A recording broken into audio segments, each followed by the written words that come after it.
Eu acho que é um tema importante para todo mundo, porque estar bem de cabeça o tempo todo não é uma coisa tão comum. E cada um manifesta esse...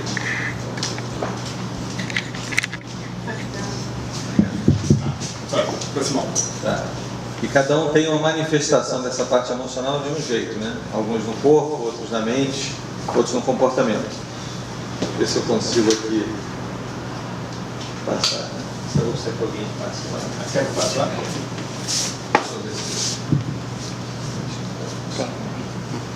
Não, se eu conseguir clicar aqui agora. Vai.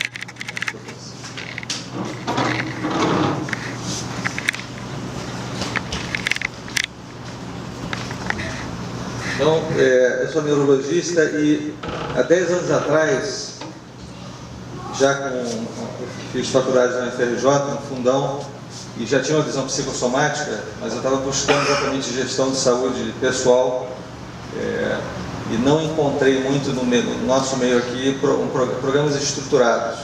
Então fui procurar programas de mudança de estilo de vida. Eu sabia que a mudança de comportamento era a questão principal e não é tão fácil. E não ensinava na faculdade. E aí eu vi que era atividade física, alimentação e cuidar da alma, da parte emocional. Então eu acabei fazendo uma formação na Duke, nesse programa que eu vou fazer uma introdução apenas hoje. Tá? Primeiro, o conceito é que existe uma luta. Estou aqui apanhando aqui porque eu estou meio de lado. Você quer ficar na frente? Não, eu vou tentando. Você quer falar? Não. É um profissional. Então, primeiro, existe uma luta interna. Todo mundo já ouviu falar que o maior inimigo é você mesmo. Né? Então, existe aqui fatores estressores e fatores protetores. Tá? É nessa luta que vai definir a sua saúde mental e a cada instante. Então não existe assim uma pessoa estar com a saúde mental perfeita ou péssima, é a cada instante, a cada momento, em função dessas duas forças. Então vamos fazer uma revisão rápida. Quais são os principais fatores estressores ou estressantes e protetores? Então, um deles é a violência, né? Nós vivemos no Rio de Janeiro, não precisa falar mais nada. Todos os problemas da urbanização, aceleração, excesso de informação. Somos bombardeados pelo Facebook, WhatsApp, sempre estão inventando uma tecnologia nova. Ela ajuda, mas atrapalha. Outra grande fonte de estresse é a sua própria cabeça. Só basta lembrar de um problema. Então, na verdade, não existe assim uma necessidade de você passar por uma situação estressante. Pode ser uma crença negativa, tem pessoas que são extremamente negativas em relação a si própria, tem pessoas que têm, às vezes, experiências negativas na infância, etc. Então, de dentro de você já pode vir todo o estopim para começar um processo de estresse. Tem pessoas que são cabeça quente. Aonde vão? Outra fonte muito comum, que eu acho que vocês nunca passaram por isso, é conflitos.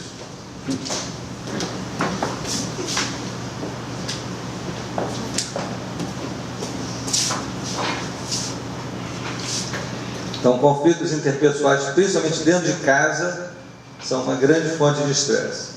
Eu falei dentro de casa porque é dentro de casa que a gente se comporta pior.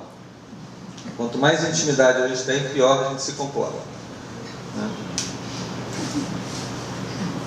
Então, tem pessoas que precisam de uma força de paz. A situação está muito complicada. Para quem trabalha, não sei quem é que tem emprego, ou assim, trabalha assim, em empresas e vive em corporações. Isso se identifica com algum desses? Sobrecarga, falta de controle, insegurança, injustiça, baixa recompensa, que aqui não é só salário, é a parte emocional também, reconhecimento, falta de apoio, pressão por resultados, e em alguns casos assédio moral também existe. Então esses são os principais fatores estressantes no ambiente de trabalho. Então existem reuniões muito estressantes que as pessoas fazem. E problemas ergonômicos também, vários tipos de problemas. Ok, então a personalidade é uma... a gente não é igual a matemática, mas a gente pode falar que é meio a meio, metade genética, metade as experiências de vida. Como você se comporta, como você entende a vida e como você reage. Mas existem tendências genéticas, as pessoas elas já têm um padrão de nascença. Eu sou gêmeo, eu e meu irmão estudamos muito essa questão da influência da genética. Então, algumas doenças são conhecidas, como diabetes, ou câncer, depressão, tem muitas doenças que têm influência genética, umas mais que outras, mas ela nunca representa 100%, né? Mas um componente ela existe. Quando você, uma criança pequena, você já viu, essa pessoa puxou aquele, né, um ou outro, tal. Mas não somos escravos, né? Existem também as necessidades do ser humano que, quando não manifestas, não satisfeitas, geram um mal-estar. É claro, a nível físico a gente busca sobrevivência e segurança, então são coisas básicas de alimentação e tudo. A alma busca afeto e autoestima, ele busca ser aceito e busca sentir querido, e o espírito busca a autorrealização. Ele todo dia faz uma pergunta: o que eu estou fazendo aqui? Né? Nós temos aqui a nossa religião que responde muito isso, né? Quer dizer, dá muito sentido na vida. Então tem muitos estudos mostrando que às vezes a crise toda do estresse é isso, quer dizer, a pessoa não está encontrando sentido. Tem uma linha muito forte na psicologia que é a logoterapia, do Viktor Frankl, que teve uma palestra sobre esse autor, que criou essa teoria depois de ter passado no campo de concentração. Um psiquiatra que criou a teoria dele lá dentro. Ele viu que as pessoas que se deprimiam mais no campo de concentração se entregavam, entravam em desesperança e elas morriam mais cedo. E aquelas pessoas que tinham projetos: quando eu sair daqui, eu vou fazer isso, essas pessoas tinham mais saúde. Então, isso vale para a nossa vida do dia a dia. Se a gente tem todos os dias um propósito, um objetivo, uma missão, nós vamos estar mais fortes.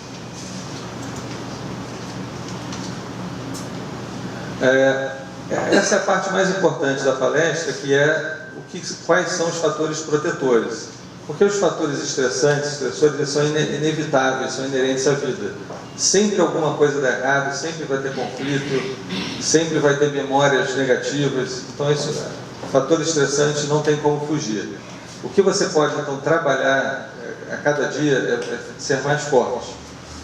O que a ciência diz? Quer dizer, o que é interessante, eu gosto muito do Rabino Ilan, gosto muito dessa sinagoga, porque a gente tem muita sabedoria aqui. Mas o que é interessante é que a ciência, que tem, vamos dizer, 300 anos, sei lá quantos anos tem a nossa ciência moderna, está começando a descobrir o que a religião já falava há muito tempo.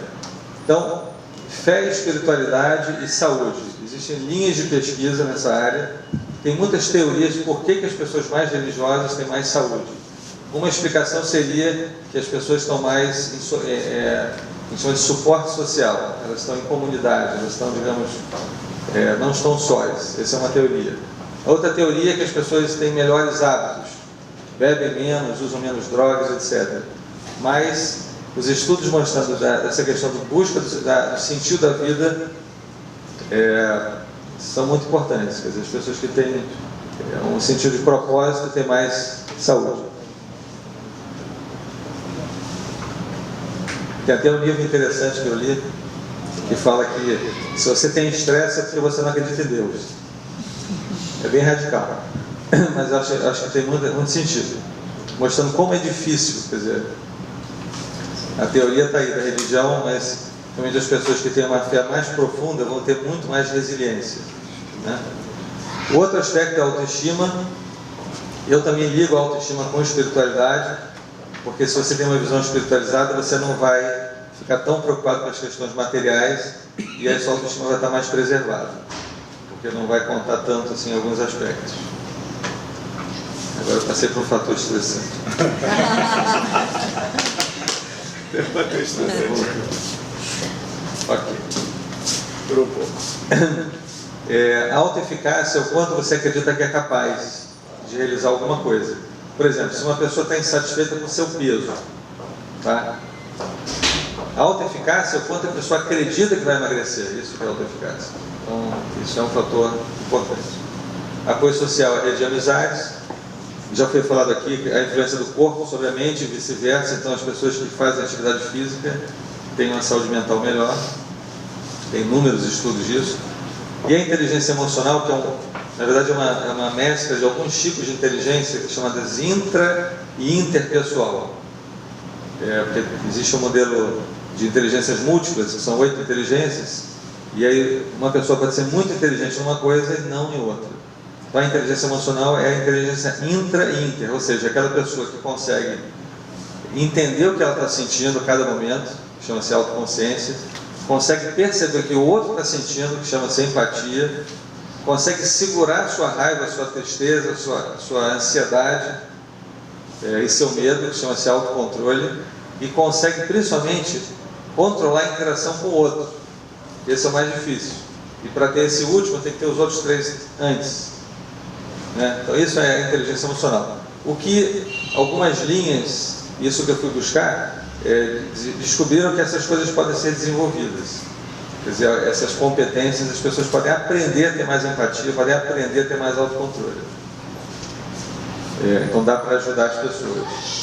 E para esse tipo de coisa não inventaram remédio ainda. A gente estava até conversando, com um colega fonoaudiólogo ali, que quando a pessoa tem insônia, hoje em dia as pessoas falam assim, toma um remédio. A nossa sociedade é muito medicalizada. Só que a maior causa de insônia é um problema não resolvido. E por um problema não resolvido não existe remédio que resolva. O único remédio é resolver o problema ou aceitar que não tem solução. Então, quer dizer, não é que você não deva usar remédio. Eu acho que você está fazendo muito mal, você deve tomar.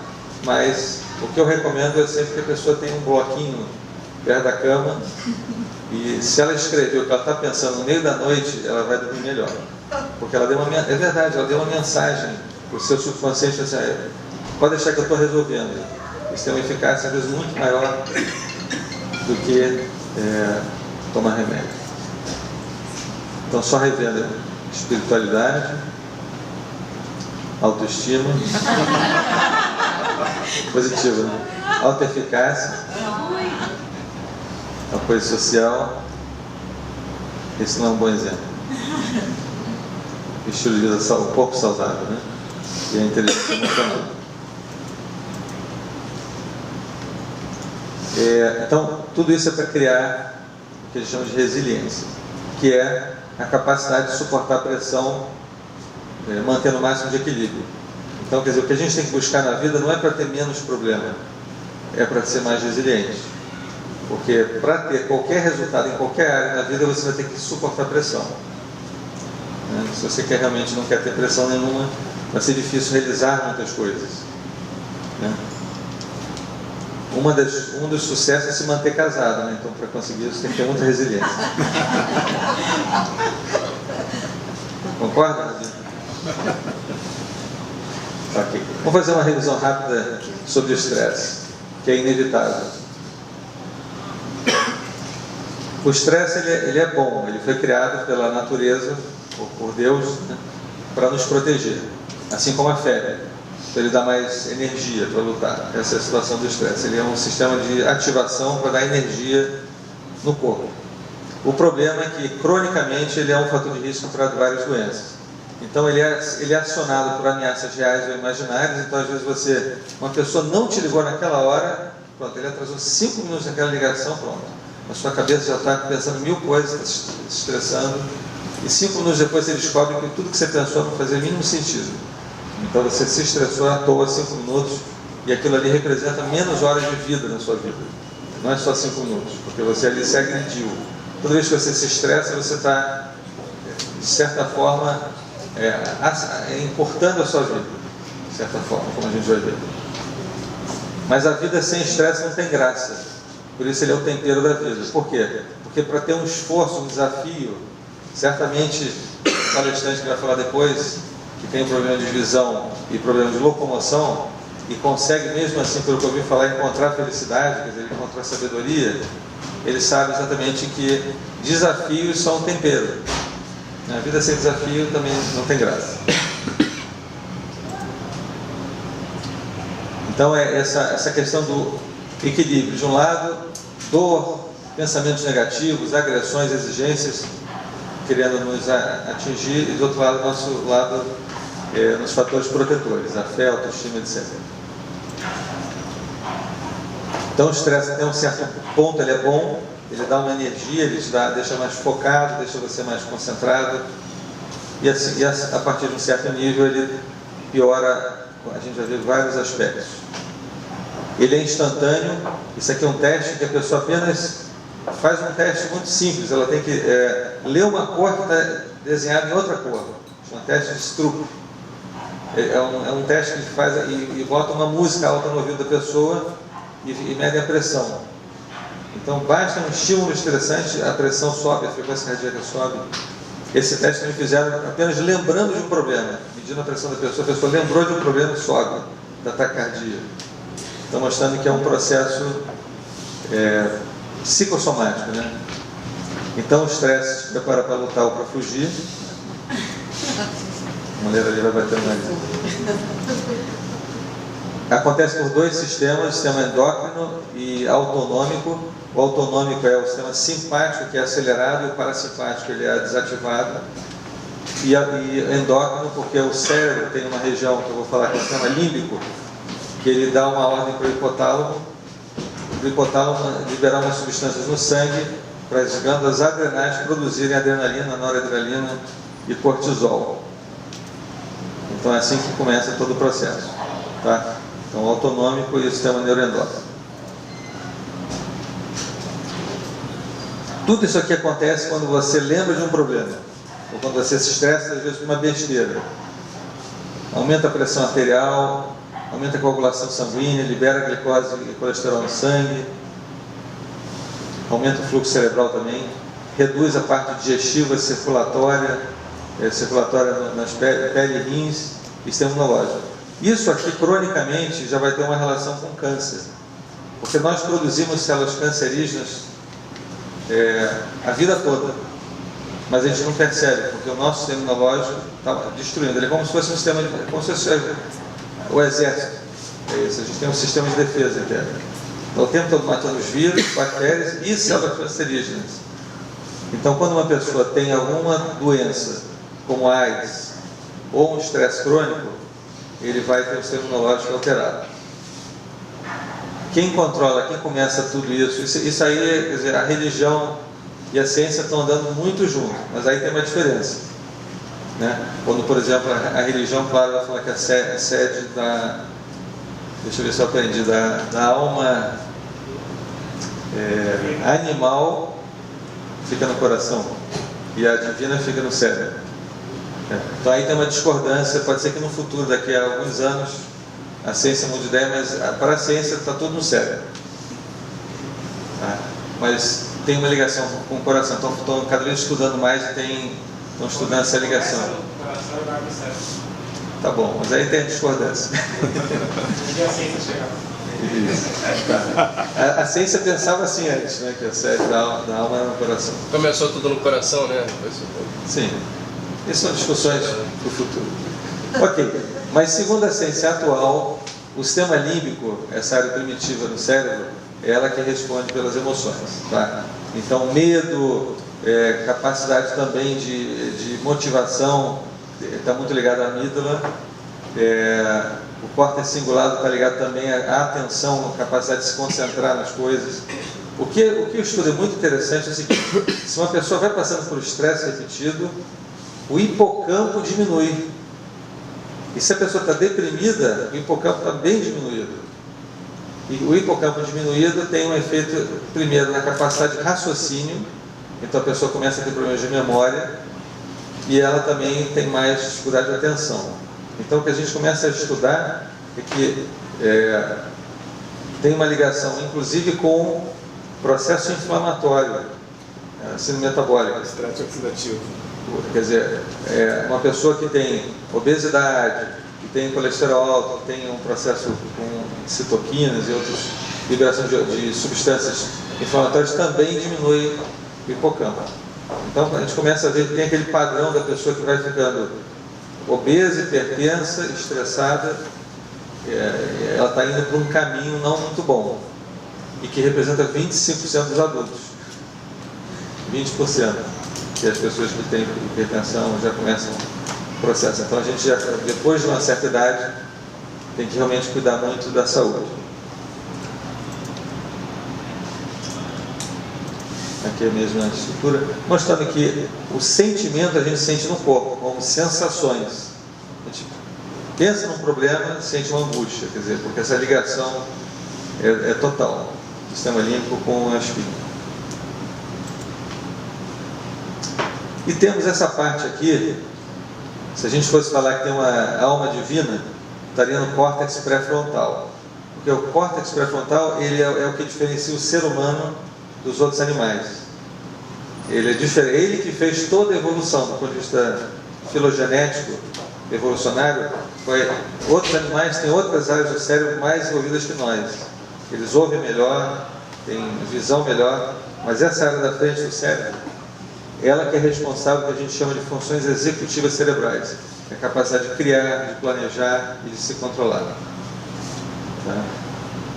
Ele que caracteriza o ser humano, e ele é bem mais envolvido que qualquer outro animal no nosso planeta. Quando eu falo que a luta é interna, o maior inimigo é você, é porque o tempo todo o sistema límbico e esse córtex pré-frontal estão conversando.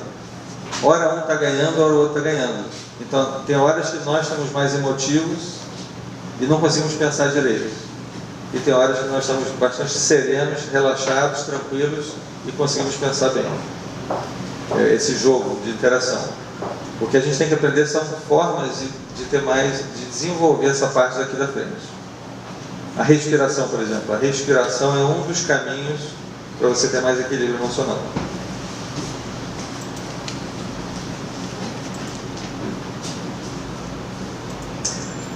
Agora, o estresse é muito variado. Para algumas pessoas é uma doença completamente física.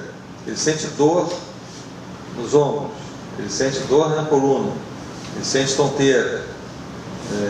Claro, muita gente tem dor de cabeça, então ele somatiza.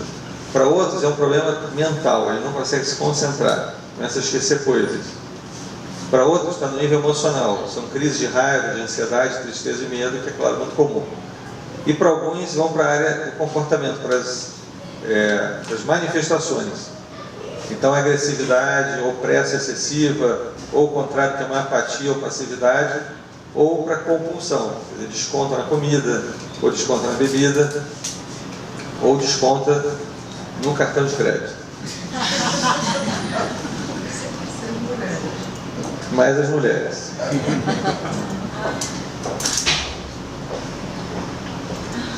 Existe, claro, tem pessoas que chegam a um problema já mais crônico no trabalho, ou não consegue se concentrar. E a depressão é uma evolução natural do estresse e da ansiedade, quer dizer, é um contínuo. Existem, claro, causas hormonais para a depressão, existem causas genéticas, mas eu acredito que o principal componente seja psicossocial, seja ligado ao estresse quando a pessoa joga a toalha. De certa forma, que nós não estamos aguentando, então eu vou fugir do mundo. Alguns têm o gene da loucura, e aí vão eclodir. Dizem que 1%, né, tem o gene da esquizofrenia. Mas é claro que não é 1% que descompensa, né? Senão você, a cada 100 amigos, um ficaria doido. Então não é bem assim, mas existe, as estatísticas são essas. A doença psicossomática se manifesta muito na parte gastrointestinal, em dores, na parte imunológica, eu estava explicando, quer dizer, eu como conheço isso, eu estou há 10 anos estudando esse negócio, fora que eu já estudei antes na faculdade, então para mim, é minha prioridade não me estressar. Para algumas pessoas a prioridade, por exemplo, é talvez fazer atividade física, para outros a prioridade é tomar remédio todo dia. Eu também faço isso, eu busco fazer atividade física e tomar remédio todo dia, só que esses dois são fáceis. Tomar remédio todo dia e fazer atividade física é relativamente fácil. Agora, não se estressar, aí é um pouco mais complicado. É estressante não se estressar? É um contrassenso. Talvez seja tudo ligado. Está tudo ligado. Com certeza. Porque quem se exercita tem se exercita já está com a cabeça melhor. melhor. Né? Então está tudo ligado. Tudo ligado. Mas assim, para mim, assim, o que eu deixaria como mensagem, que eu tento passar para as pessoas mantenha o seu nível de estresse baixo como prioridade na sua vida.